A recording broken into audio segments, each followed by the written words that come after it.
break yet. The old gate is back. Let me just adjust my sound, you know. As you probably all know, um, the lots of my equipment went kaput when we had the power cut here in Spain. Still no explanation of why the power went off and why it blew all my machines up. But we're back now, got it all working. I've still got some teething problems, and I still need to do some final adjustments. So this is the very first video that I'm doing since I got back. So the old git is back.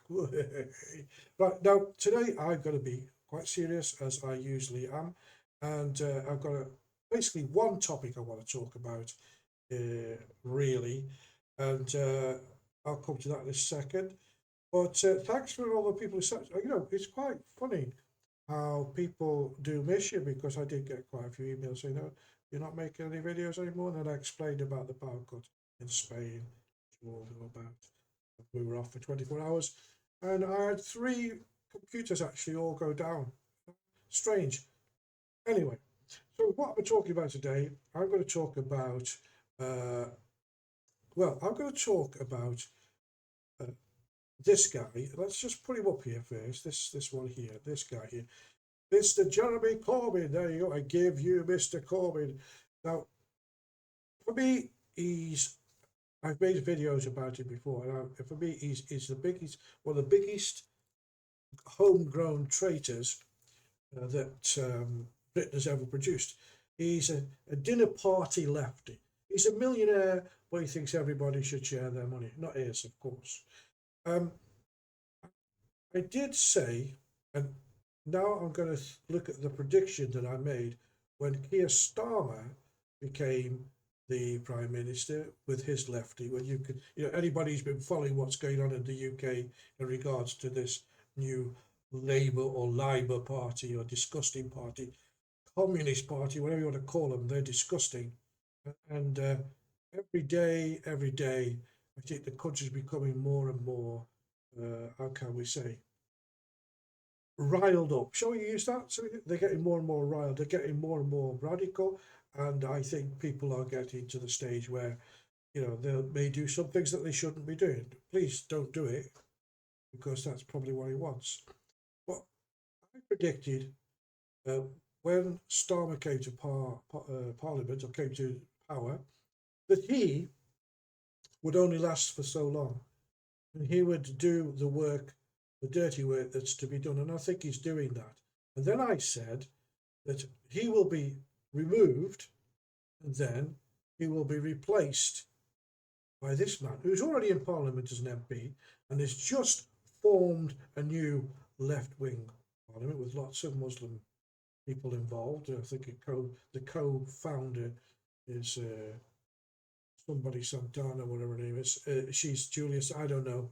I hate them. I can't even watch what they do. But anyway, apparently he has a new party. And I predicted that Starmer would get rid of. He will cross the floor back to Labour and be invited to become the leader of the Labour Party. Because as you all know, he has still a lot of far left people who are still in Parliament, who are still in government, who don't really like Starmer, and they're challenging him at every opportunity. And obviously, he leaves the country and talks rubbish and becomes the globalist he is and tries to take you back into the EU. Another story. Don't go down there right now. But anyway, my prediction was that he'd cross the floor, he'd go back to lead the Labour Party, and bang, your life will become worse than it is now. But I think he's playing it another way by forming this new party. A lot of those horrible people who are now in the Labour Party will probably cross over. And the people that believe him, the people who will use him and his party, are the same old. It's the Islamists. Or, as I said before, it's not all Muslims. There's a lot of good Muslims that live in the UK, just want to get on with their life. But it's those that want to take over. And I've got some a video which I'll be doing in the next video I do, in regards to how brazen these Islamist people are now, and how they are putting their disgusting, vile ideology online and not being challenged. That's another story. So here we are. Mr. Loony Lefty switch to power, which he will do. Hopefully he won't beat off reform. I hope not anyway, because reform's got some good people in it. They really want to do well. So that's what I think. So, well, let's have a look at this man. Let's see what he is for what he is. I will start off by looking at sort of a brief history that Channel 4 did on him. It's very quick, and but it shows you the points, because for me, he's the leader of Britain that hates Britain. That's how it'll be. Okay, so let's just watch this first. The Labour Party belongs to grassroots. I think there's definitely a plan to try to diminish or exclude the left within the party. That isn't going to work, because the left in the party often represent an awful lot of what popular opinion is about. The need to raise taxation for the above average income people in order to pay for the needs of the rest. And I see a moral justification with that. I think it's the right thing to do. I'm horrified that there should be any idea of cutting disability and sick benefits. They're not sufficient as it is. Many people live in great poverty because of the inadequate levels of benefits. It was founded as a party dedicated to the provision of universal benefits, universal housing and universal education. I believe the case for public ownership is absolutely overwhelming. I think it's wrong for the party to set as a benchmark competition and market forces as being something to look up to. No more detentions of any of these asylum seekers. They're not criminals, they're people that are fleeing from crime. Does she not agree that people sleeping on the streets of our capital city, being charged exorbitant rents, and children being brought up in bed and breakfast hotels is a disgrace? Mr. Speaker, I announce very considerable extra expenditure to relieve homelessness. Public representatives demand the highest possible standards of public probity. £25 billion plus £50 billion running costs is an extraordinary waste of money for a weapon that can only cause death and mayhem, if ever used, against the civilian population. It is not bring us peace and not bring us security. Ordinary people all over this country can show their disgust at the military policies being pursued by George Bush and very unfortunately supported actively by the British government. Whilst obviously condemning the bombing campaigns in Britain, it is important to be able to talk to Sinn Féin as a way of demonstrating to Sinn Féin and its supporters that there is some point in dialogue. If you believe something, you should say it. If you don't believe it, you shouldn't say it. I think there are principles involved here. If I stand for election as a Labour candidate, as a socialist, people know what they're voting for.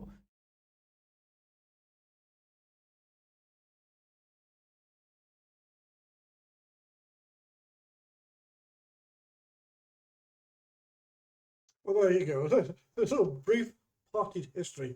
As you can see, if you look at what he is saying about refugees should be allowed to come, well, Starmer's sort of letting that happen.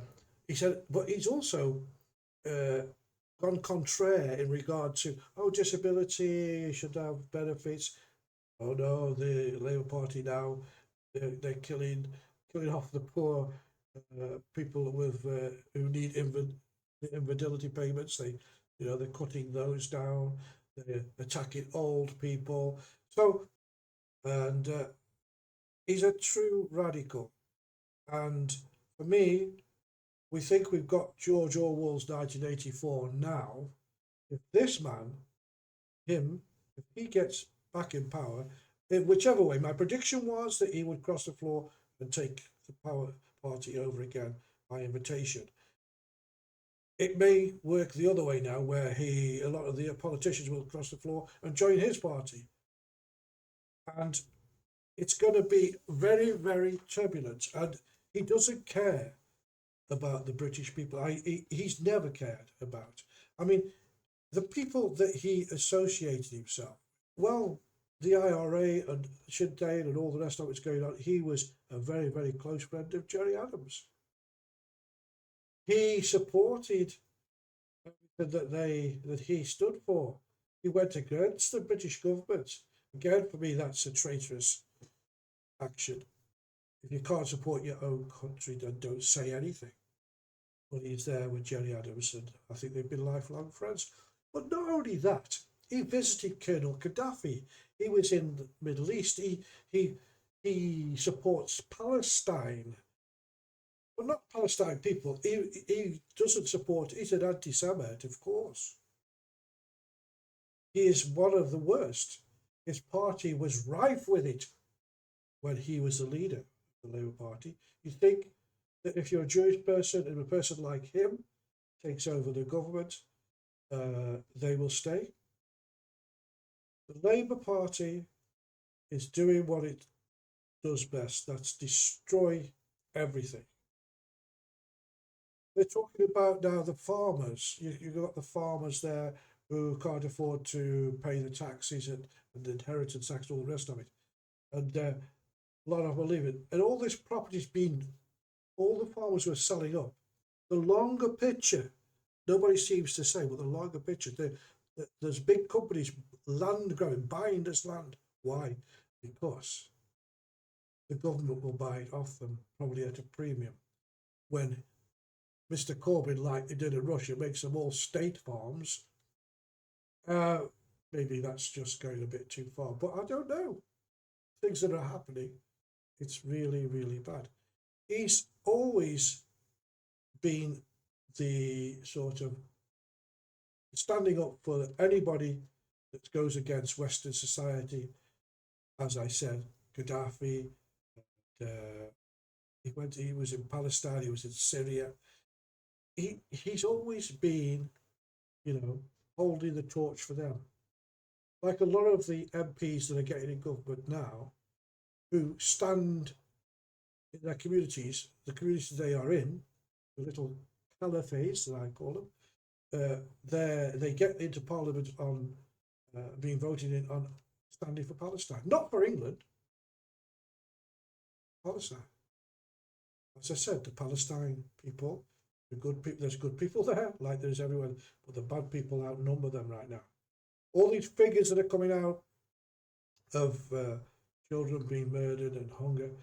I watched about 15 videos a couple of days ago, went through them, and I looked closely, and they show you the picture, and it's horrible to see.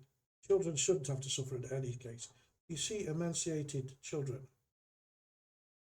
Look at the people around them. Look at the hands that are touching them. Look at they look people who are well fed, wearing jewelry. One lady got nail varnish on. One of the Hamas has shot her. You understand what I'm saying? There's food being getting in. But the only people who would use their children that way are Hamas, and they will.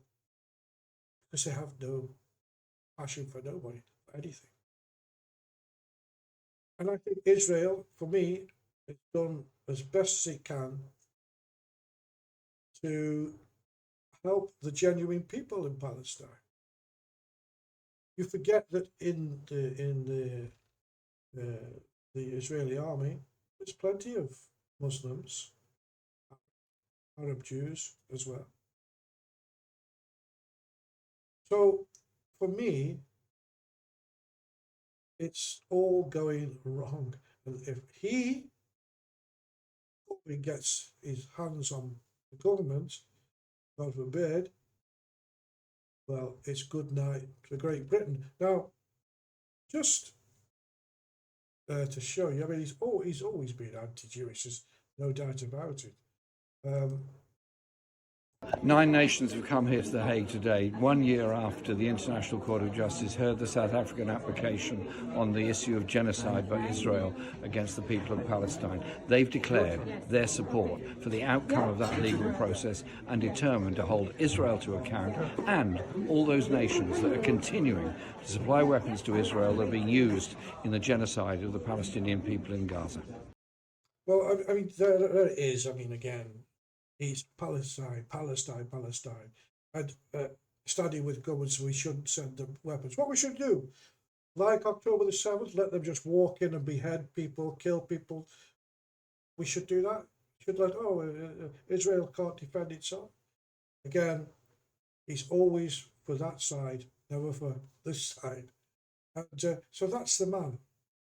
That's the man that I want to talk about. No, I wanted to talk about, and now I've got it off my chest.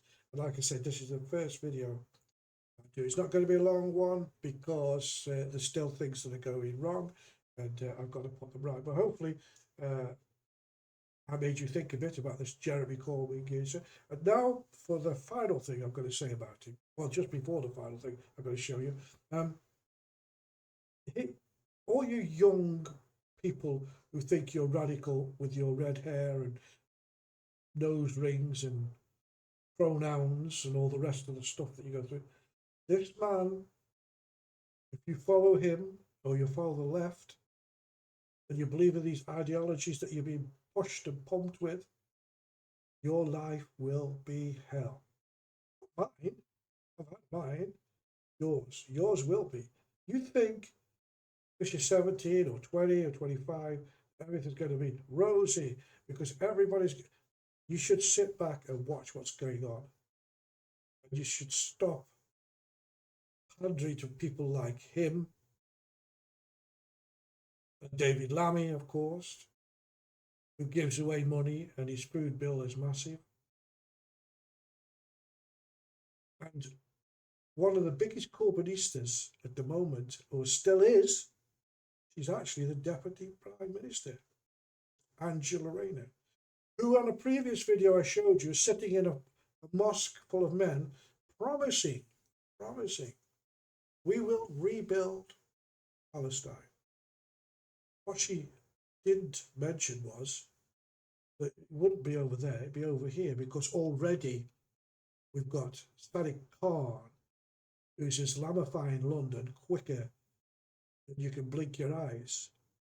35% of the population of London is white. Not a racist thing I'm saying, I'm making a point in the statement. The same in schools all over the country. The white indigenous kid is a minority in many. In fact, 72 schools have no white children in it at all. Is that good or is it bad? I don't know. I think for me, immigration's always been a good thing, but not the way these people want to take over your country. Anyway, I'll just give you a few things to think about, but there you go. What do you think? 72 schools in England don't have white kids in them. And many more white kids are minorities.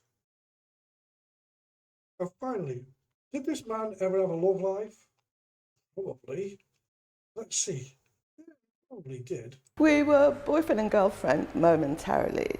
Jeremy is a great person, but his life is 99% politics, and I think I wasn't prepared to be the 1%.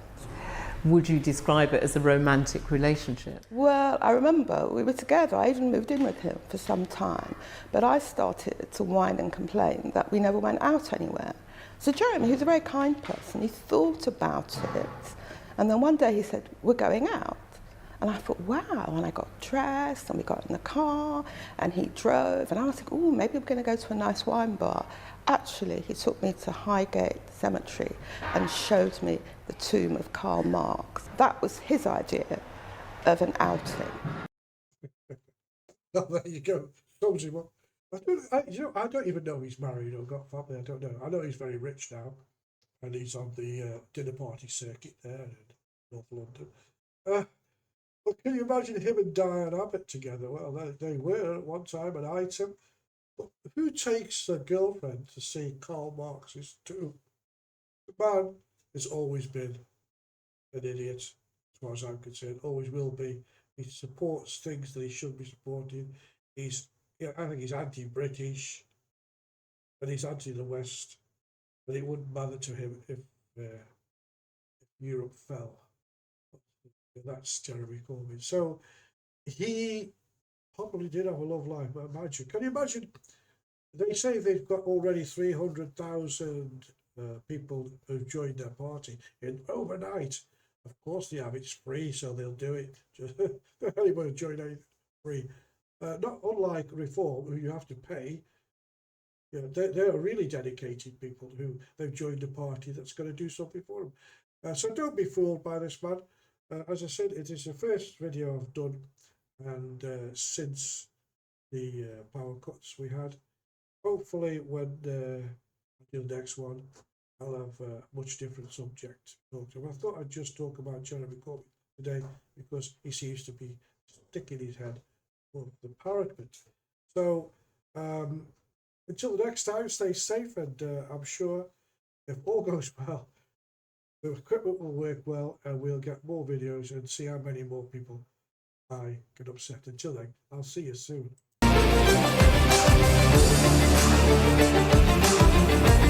Thank you.